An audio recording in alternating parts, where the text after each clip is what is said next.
प्रिय विद्यार्थियों नमस्कार। आज हम बात कर रहे हैं सर्जन पुस्तक का अंतिम जो पाठ ममता, जयशंकर प्रसाद द्वारा रचित। प्यारे विद्यार्थियों,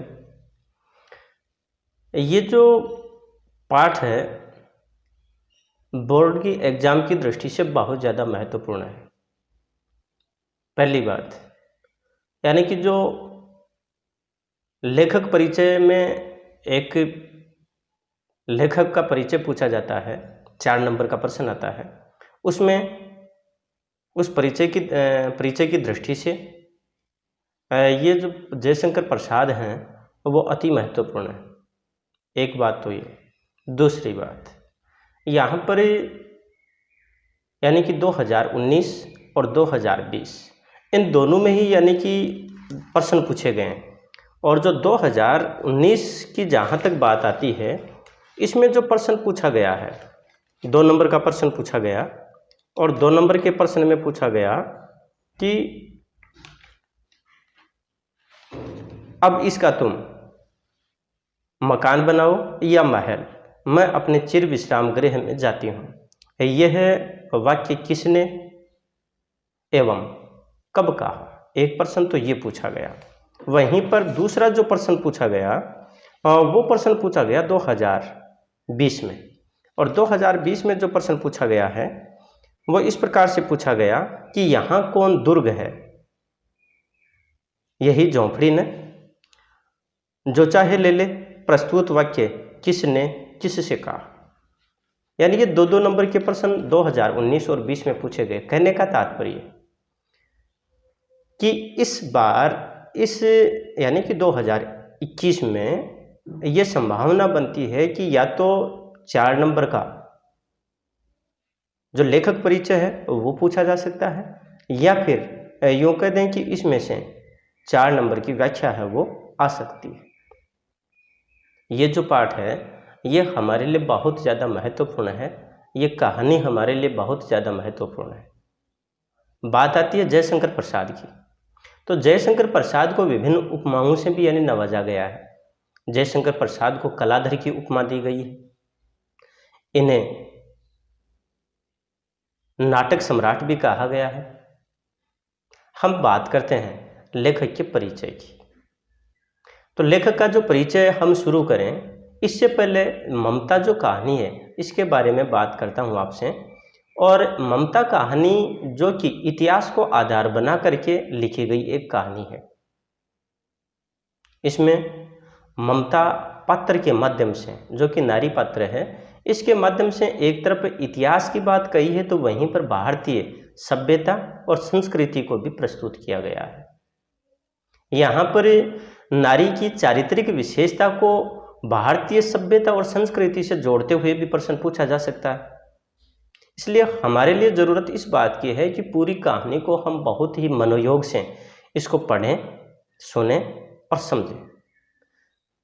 जो प्रश्न बोर्ड की एग्जाम में आए हैं, ये प्रश्न एक तरह से पंक्तियां हैं, कथन हैं, यानी पंक्तियों को पाठ में से सीधा उठाया गया है। इसलिए हमें इस बात का भी ध्यान रखना है कि ये पंक्तियां कहाँ पर आई हैं, क्योंकि प्रश्न का उत्तर हमें वहीं ढूंढना है ताकि वो हमारे दिल और दिमाग में अच्छी तरीके से बैठ सके। तो चलिए हम बात करते हैं लेखक के परिचय के बारे में। मैं आपको फिर याद दिलाता हूँ, यानी कि कथाकार जयशंकर प्रसाद हैं, इनको नाटक सम्राट भी कहा गया है और कलाधर की उपमा भी दी गई है। इनका जन्म सन 1889 ईस्वी और इनकी मृत्यु सन 1937 ईस्वी में हुई। जयशंकर प्रसाद बहुमुखी प्रतिभा के धनी और इनका जन्म वाराणसी के एक प्रतिष्ठित परिवार में हुआ। बचपन में ही इनके पिताजी का निधन होने के कारण पारिवारिक जो दायित्व का बोझ था वो इनके कंधों पर आ गया। यह 8वीं तक औपचारिक शिक्षा प्राप्त कर पाए और स्वाध्याय से इन्होंने संस्कृत, पाली, हिंदी, उर्दू व अंग्रेजी भाषा तथा साहित्य का विशद ज्ञान यानी कि विस्तृत जो ज्ञान है वो प्राप्त किया। प्यारे विद्यार्थियों, प्रसाद जी की जो रचनाएं हैं वो भारत के गौरवमय इतिहास व संस्कृति से अनुप्राणित हैं, परिपूरित हैं। कामायनी इनका सर्वाधिक लोकप्रिय महाकाव्य है, जिसमें आनंदवाद की नई संकल्पना समरसता का संदेश दिया है। प्रेम, समर्पण, कर्तव्य एवं बलिदान की भावना से ओतप्रोत उनकी कहानियाँ पाठक को अभिभूत कर देती हैं, मंत्रमुग्ध कर देती हैं। इनकी जो प्रमुख रचनाएं हैं उनमें है झरना, आंसू, लहर, कामायनी, प्रेम पथिक। ये इनके काव्यात्मक रचनाएं हैं इनकी। स्कंदगुप्त, चंद्रगुप्त, ध्रुव स्वामिनी, जन्मेजय का नागयज्ञ, राज्यश्री, अजातशत्रु, विशाख, एक घूंट, कामना, करुणालय, कल्याणी, परिणय, अग्निमित्र, प्रायश्चित, सजन, ये इनके नाटक हैं और इसी वजह से इनको नाटक सम्राट कहा गया है। इनके जितने भी जो नाटक हैं वो इतिहास को आधार बना करके लिखे गए नाटक हैं। छाया, प्रतिध्वनि, आकाशदीप, आंधी, इंद्रजाल, ये इनके कहानी संग्रह हैं और कंकाल, तितली तथा इरावती इनके उपन्यास हैं। प्यारे विद्यार्थियों, यहाँ पर प्रस्तुत पाठ के संदर्भ में बताया गया है कि ममता अपने कर्तव्य पथ से मुंह न मोड़ने वाली एक ऐसी स्त्री की कहानी है जिसने युद्ध में हारे हुए हुमायूं को अपने घर में शरण देकर उसकी जान बचाई थी। हुमायूं उसका घर बनवाकर उसके उपकार का ऋण चुकाना चाहता था, परंतु वो भी ऐसा नहीं कर पाया। वर्षों बाद अकबर के आदेश से एक अश्वारोही उस स्थान की सुध लेता है। ममता उस मुगल अश्वारोही को वह स्थान सौंपकर देह त्याग अनंत यात्रा पर चली जाती है और वहाँ एक अष्टकोण आकर्षक मंदिर बनाया गया जिसके शिलालेख पर लिखा गया। प्यारे विद्यार्थियों, यहाँ पर यह भी ध्यान रखना, कई बार यानी कि ऐसा प्रश्न भी पूछ लिया जाता है कि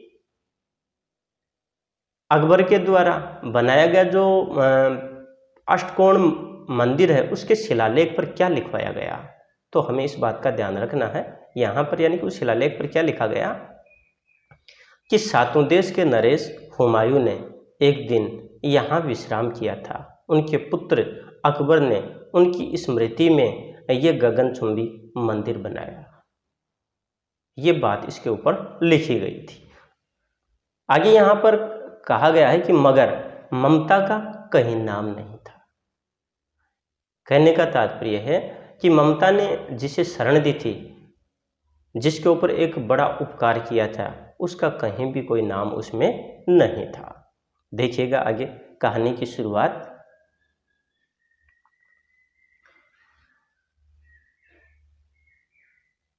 रोहतास दुर्ग के प्रकोष्ठ में बैठी हुई युवती ममता श्रवण के तीक्ष्ण गंभीर प्रवाह को देख रही है। ममता विधवा थी। उसका यौवन श्रवण के समान ही उमड़ रहा था। मन में वेदना, मस्तक में आंधी, आंखों में पानी की बरसात लिए वह सुख के कंटक सहने में विकल थी। वह रोहतास दुर्गपति के मंत्री चूड़ामणि की अकेली दुहिता थी। फिर उसके लिए कुछ अभाव होना असंभव था, परंतु वह विधवा थी, हिंदू विधवा, संसार में सबसे तुच्छ निराश्रय प्राणी। तब उसकी विडंबना का कहाँ अंत था। प्यारे विद्यार्थियों, यहाँ पर कहानीकार ने मूल रूप से उस समय का जो परिवेश है उसको प्रस्तुत किया है और वहीं पर इसका जो मूल पात्र ममता है उसकी चारित्रिक विशेषता को भी प्रस्तुत किया है, वहीं पर उसकी मन स्थिति को भी प्रस्तुत किया है। यहाँ लेखक बता रहा है कि रोहतास दुर्ग के प्रकोष्ठ में यानी कि उसके कमरे में बैठी हुई युवती ममता सोन के तीक्ष्ण, सोन यहाँ पर सोन नदी है, उसके तीक्ष्ण गंभीर प्रवाह को देख रही है। ममता विधवा थी। उसका यौवन सोन के समान ही उमड़ रहा था। जिस प्रकार से सोन नदी में तेज प्रवाह था उसी प्रकार से वह भी यौवनावस्था को प्राप्त किए हुए थी। मन में वेदना है यानी कि ममता के हृदय में, और ममता के हृदय में वेदना क्यों? क्योंकि वह विधवा थी। मस्तक में आंधी यानी कि उसके अंतर्मन में तूफान एक तरह से चल रहा था। आंखों में पानी की बरसात अर्थात वो रो रही थी। वह सुख के कंटक शयन में विकल थी और वो सुख के कांटों भरे उस शयन कक्ष में व्याकुल थी। अब यहाँ पर एक बात आई कि वह सुख के कंटक शयन में व्याकुल थी। ये जो बात आई है, ये बात इसलिए आई प्यारे विद्यार्थियों, क्योंकि वह एक अच्छे परिवार में होने के बावजूद भी, उसके बावजूद भी यानी कि विधवा होने के कारण वो सारा का सारा ऐशो आराम और सुख के जो संसाधन हैं उसके लिए बेकार थे। यहाँ पर आगे कहा गया है कि वह रोहतास दुर्गपति के मंत्री चूड़ामणि की अकेली दुहिता अर्थात पुत्री थी। फिर उसके लिए कुछ अभाव होना असंभव था, अर्थात यानी कि किसी भी जो यानी कि सुख के जो भौतिक संसाधन हैं उन संसाधनों की उसके पास कोई कमी नहीं थी, परंतु वह विधवा थी, हिंदू विधवा। प्यारे विद्यार्थियों, यहाँ पर इस पंक्ति पर हमें गौर करना है। परंतु वह विधवा थी, हिंदू विधवा, संसार में सबसे तुच्छ निराश्रय प्राणी है, तब उसकी विडंबना का कहाँ अंत था। अर्थात यहाँ पर भारतीय जो सामाजिक व्यवस्था है उसका यानी कि चित्रण किया गया है। और सामाजिक व्यवस्था में जो कि नारी की स्त्री थी, नारी की जो स्थिति थी वह बड़ी दयनीय थी, क्योंकि तात्कालिक स्थिति में या तात्कालिक दौर में एक बार यानी कोई स्त्री अगर विधवा हो गई तो उसे पुनर्विवाह का अधिकार नहीं था। वह आजीवन अपने उस भाग्य को कोसते हुए ही अंतिम सांस उसे लेनी रहती थी। और यही तो यहाँ पर जो बात कही गई है कि हिंदू विधवा, क्योंकि हिंदू धर्म में ये एक तरह से कुरीति थी और लोगों की जो दृष्टि थी वो भी उस विधवा के प्रति अच्छी नहीं होती थी, वो भी उसे घृणा की दृष्टि से देखा करते थे। इसलिए यहाँ पर ये बात कही कि तब उसकी विडंबना का, उसके दुर्भाग्य का कहाँ अंत था। प्यारे विद्यार्थियों, आगे यहाँ पर कह रहे हैं, कहानीकार कह रहा है कि चूड़ामणि ने चुपचाप उसके प्रकोष्ठ में प्रवेश किया, सोन के प्रवाह में, उसके कलनाद में। यहाँ पर यानी कि जो चूड़ामणि है वो जहाँ ममता जिस कमरे में बैठी है वहाँ पर वह प्रवेश करता है, परंतु वहाँ जैसे ही प्रवेश करता है तो ममता है वो तो अपने विचारों में खोई हुई है, उसको कोई पता ही नहीं है कि उसके प्रकोष्ठ में, उसके कमरे में किसी ने प्रवेश भी किया है क्या। आगे देखिएगा,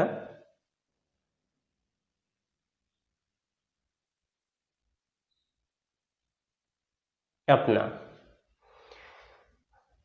जीवन मिलाने में बेसुध थी, पिता का आना न जान सकी। चूड़ामणि व्यथित हो उठे, स्नेह पालिता पुत्री के लिए क्या करें, ये स्थिर न कर सकते थे, लौटकर बाहर चले गए, ऐसा प्रायः होता।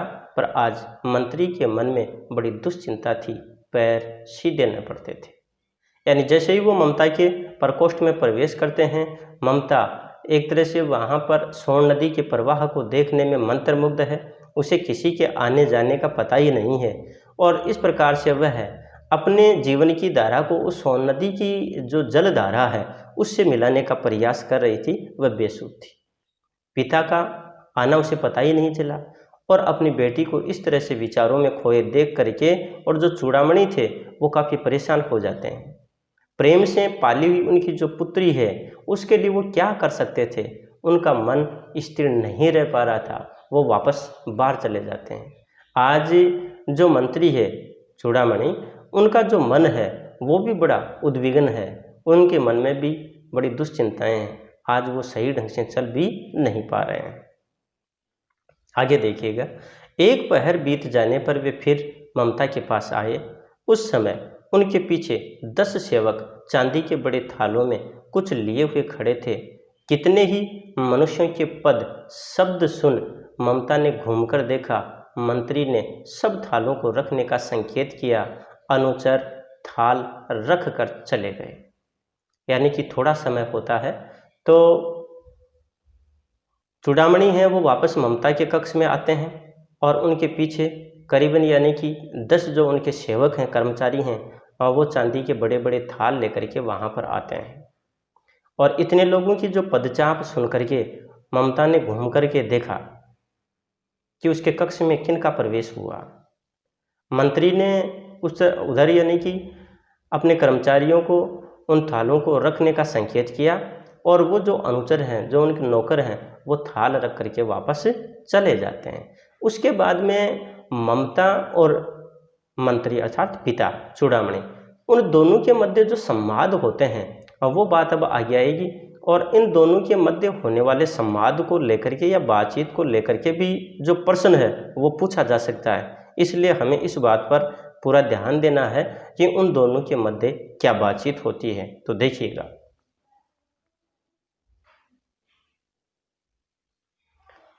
ममता ने पूछा, ये क्या है पिताजी? तेरे लिए बेटी उपहार है, कहकर चूड़ामणि ने उसका आवरण उलट दिया। स्वर्ण का पीलापन उस सुनहली संध्या में विकीर्ण होने लगा। ममता चौंक उठी। इतना स्वर्ण, ये कहाँ से आया? चुप रहो ममता, ये तुम्हारे लिए। तो क्या आपने मलेच्छ का उत्कोच स्वीकार कर लिया? पिताजी, यह अनर्थ है, अर्थ नहीं। लौटा दीजिए पिताजी, हम लोग ब्राह्मण हैं, इतना सोना लेकर क्या करेंगे? बाप और बेटी के मध्य जो संवाद होता है उसमें यानी कि ममता है वो अपने पिताजी से प्रश्न कर रही है कि ये क्या लेकर के आए हैं। पिताजी के द्वारा कहा गया कि ये आपके लिए उपहार है। और वो जो चांदी की थाल थे जो कि आवरण से ढके हुए थे, उस आवरण को हटा दिया गया। जो सोने का जो पीलापन था, सोने की जो चमक थी, वो शाम के समय की जो विकिरण थी, यानी कि वहाँ पर शाम के समय में वो सोने की चमक थी, वो चारों ओर फैलने लगी। और ममता जो है वो चौंक जाती है। ममता प्रश्न करती है, इतना सोना ये कहाँ से आया? यहाँ पर उसके पिताजी हैं, वो उसे चुप रहने के लिए कहते हैं और वो यही बात कहते हैं कि ये सारा का सारा जो सोना है वो आपके लिए है बेटी। यहाँ पर वो आगे बात कर रही है, तो क्या आपने मलेच्छ का उत्कोच, उत्कोच का मतलब होता है रिश्वत, कि आपने जो मलेच्छ है अर्थात जो दुष्ट हैं या फिर जो विरोधी हैं, उनसे क्या आपने रिश्वत ले ली? पिताजी, ये अनर्थ है, अर्थ नहीं। पिताजी, ये अच्छा नहीं है, ये बुरा कार्य है, लौटा दीजिए। पिताजी, हम लोग ब्राह्मण हैं, इतना सोना लेकर क्या करेंगे? तो यहाँ पर वो कर रही है, यानी कि एक तरह से भारतीय संस्कृति का परिचय देने की बात कर रही है कि हम लोग तो ब्राह्मण हैं और हमें इतना लालच, इतना सोना लेने की जरूरत नहीं है। आगे देखिएगा, आगे कहा गया कि इस पतनोन्मुख प्राचीन सामंत वंश का अंत समीप है बेटी। किसी भी दिन शेरशाह रोहिताश्व पर अधिकार कर सकता है, पर उस दिन मंत्रित्व न रहेगा। तब के लिए बेटी, हे भगवान, तब के लिए, विपद के लिए इतना आयोजन, परमपिता की इच्छा के विरुद्ध इतना साहस। पिताजी, क्या भीख न मिलेगी? क्या कोई हिंदू भूपृष्ठ पर न बचा रह जाएगा जो ब्राह्मण को दो मुट्ठी अन्न दे सके? यह असंभव है। फेर दीजिए पिताजी, मैं कांप रही हूँ। इसकी चमक आंखों को अंधा बना रही है। यहाँ पर आगे जो ममता है उसके पिताजी उसे समझाने का प्रयास कर रहे हैं और बता रहे हैं कि ये जो रोहताश्व दुर्ग है, इसके ऊपर शेरशाह जो है वो अधिकार कर लेगा, और जैसे ही वो अधिकार कर लेगा उसके पास में ये मंत्री पद नहीं रहेगा। इसलिए भविष्य की स्थितियों को देख करके और ये जो धन है उसको लिया गया है। परंतु यहाँ पर जो ममता है वो भारतीय संस्कृति और यहाँ की जो आचार विचार जो हैं या संस्कार हैं उनका परिचय देती है। और वो ये बात कहती है कि हे भगवान, तब के लिए, विपद के लिए, विपद का अर्थ है संकट, यानी कि आने वाले संकट के लिए इतना आयोजन, और वो भी परमपिता की इच्छा के विरुद्ध, यानी परमात्मा की इच्छा के विरुद्ध। ये साहस, ये गलत बात है। यहाँ पर वो कह रहे कि पिताजी, क्या हमें भीख भी नहीं मिलेगी? क्या कोई हिंदू भूपृष्ठ पर अर्थात इस धरती पर न बचा रह जाएगा जो ब्राह्मण को दो मुट्ठी अन्न दे सके? ये असंभव है। फेर दीजिए पिताजी, मैं कांप रही हूँ, मैं डर रही हूँ। इसकी चमक आंखों को अंधा बना रही है। अर्थात हमें ये रिश्वत का जो धन है वो हमें नहीं चाहिए। हमें भविष्य की आपदा को लेकर के इतना घबराने की जरूरत नहीं है। उसी क्रम में आगे देखिएगा,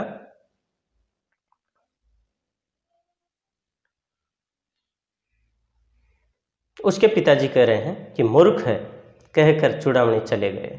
दूसरे दिन जब डोलियों का तांता भीतर आ रहा था, बाहर मंत्री चूड़ामणि का हृदय धक धक करने लगा। वह अपने को रोक न सका। उसने जाकर रोहिताश्व दुर्ग के तोरण पर डोलियों का आवरण खुलवाना चाहा। पठानों ने कहा, ये महिलाओं का अपमान है। बात बढ़ गई, तलवारें खींची, ब्राह्मण वहीं मारा गया और राजा रानी और कोस सब छली शेरशाह के हाथ पड़े। निकल गई ममता। डोली में भरे हुए पठान सैनिक दुर्ग भर में फैल गए, पर ममता न मिली।